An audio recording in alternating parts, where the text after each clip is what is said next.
Hello everyone, welcome back to Luke's TV Talk, where I go over some of the most recent TV episodes I've been watching. And for this episode, I'll be looking at the second episode of Cabinet of Curiosities, which is named Graveyard Rats. But just before I get into that, if you want to catch up, make sure to go watch episode 1, which is called Lot 36. And make sure to like, subscribe to keep up to date with all future episodes. Okay, so let's get into the plot of Cabinet of Curiosities, episode 2, Graveyard Rats. Mason is a grave robber, and after pretending to be police, sends two other robbers away. Mason then goes through a grave, grabbing bracelets, necklaces, and even gold teeth. It's also revealed Mason is in a lot of gambling debt, which is why he's grave robbing. Mason explains to his debtor that rats have been taking corpses, making his job difficult. The people that he's in debt to don't seem to believe him too much, but he's very adamant that these rats are being a bit of a problem for him. Getting desperate, Mason goes to the local morgue, looking for fresh corpses, and finds out that a rather wealthy man is being buried, so pretends to be an undertaker at the funeral. Later that night, Mason digs the grave up, but the rats are taking the body through a tunnel, so Mason follows the rats and the corpse into their underground maze. After tailing the rats, Mason comes across a monstrous mother rat, so he crawls through the tunnels to try and escape, but falls into a pit hole. He ends up in an old occult temple, and after taking some jewels, is attacked by the top half of what looks like a zombie.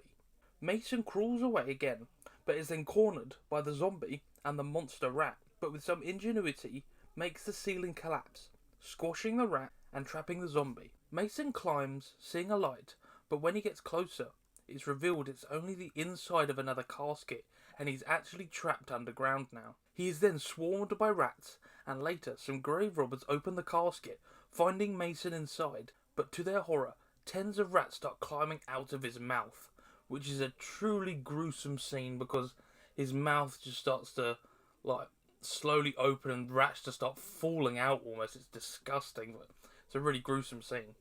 This was a really cool second episode. We get the horror aspect like we did in the first episode, but it's a lot more visceral with the corpses and the awful rats just taking corpses. It's nasty. So I love the rotten Victorian setting. It's a lot more dingy than like normal times because obviously no one really cares about hygiene back in that era. So you can definitely see the idea of rats being everywhere, just eating corpses just all the time as being a common thing. The grave robbers are the worst. These are horrible people that just go around taking newly dug graves and just stealing stuff out of it. These are the worst people, even if they are in debt. It's just horrible to even think about being a grave robber. It's Mason's own fault for his gambling, so he got himself into this situation, and he's just kind of doing it for the money at the end of the day. It's his own fault, really, and he ends up getting what he deserves in the end.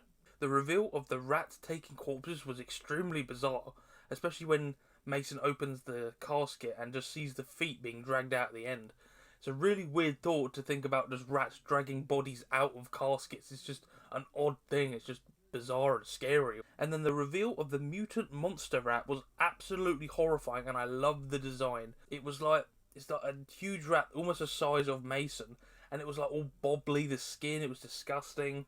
The teeth were huge. It looked like a predator almost. It was horrifying. The occult temple and the zombie were a strange addition. They did mention it earlier, but compared to everything else in the episode, the rats were a bit of a stretch, but you can imagine this like mutant rat in London, or in Boston or wherever it was set.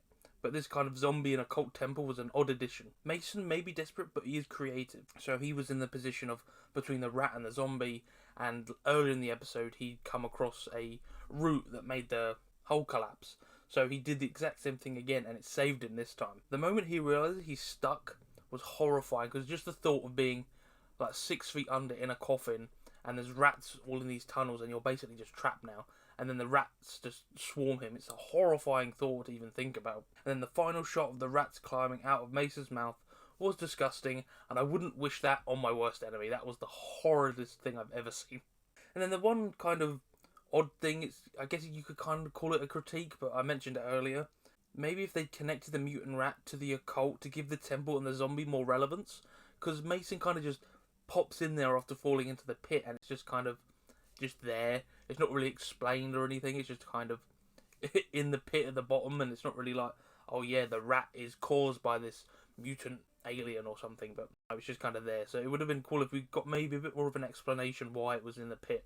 But yeah, it was a good episode. It was a very strange episode overall, with rats eating corpses. But this is a strange series, so I'm looking forward to seeing what other strange things they can do. But yeah, that's my thoughts on this episode. If you like this video, make sure to leave a like and subscribe to keep up to date with all future uploads. And until next time, I will see you all later.